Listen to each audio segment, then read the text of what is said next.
First Bengaluru palace start ಮಾಡ್ಬೇಕತ್ತಿತ್ತು. ಈಗ ಬೆಂಗಳೂರು ಪ್ಯಾಲೇಸಿಂದ ಶಿಫ್ಟ್ ಆಗಿ KR ಮಾರ್ಕೆಟಿಗೆ ಹೊಟ್ಟಿವಿ.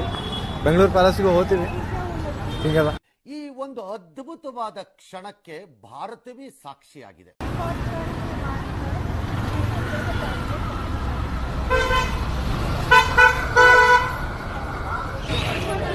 ಎಲ್ಲಿ ನೋಡ್ರಿ ಬರೀ ಹುಡುಗಿಯರ್ ಸಾಮಾನ ಸಿಗೋದು, ಹುಡುಗರು ಒಂದು ಸ್ವಲ್ಪ ಸಾಮಾನು ಸಿಗೋದು. ಎಲ್ಲೇ ಅಂದಾಜು ಒಂದೊಂದು ಆಟ ಸಿಗ್ಲಿ ಅಂತ ನಾವು ಏನು ಮಾಡಂಪ ಒಂದು ಗೊತ್ತಾದವಲ್ಲ ನಮ್ಗೆ. ಹುಡುಗ ಆಲ್ಮೋಸ್ಟ್ ಎವ್ರಿಥಿಂಗ್ ಬರೀ ಹುಡುಗಿಯರಿಗೆ ಮನೆಗೆ ಏನು ಬೇಕು ಅವೇ. ಹುಡ್ರು ಏನು ಮಾಡಂಪ ಭಾಳ ನಮ್ದು ಏನು ತಪ್ಪದು, ನಮ್ದು ಏನು ತಪ್ಪದು ಅದೇ ಗೊತ್ತಾಗಲ್ಲ. ಇದು ನಮ್ಗೆ ಏನದಾವ ಅಂತಂದ್ರೆ ಬರೀ ನೈಟ್ ಪ್ಯಾಂಟ್, ಅವು ಶಾರ್ಟ್ಸು, ಅದು ಬಿಟ್ರೆ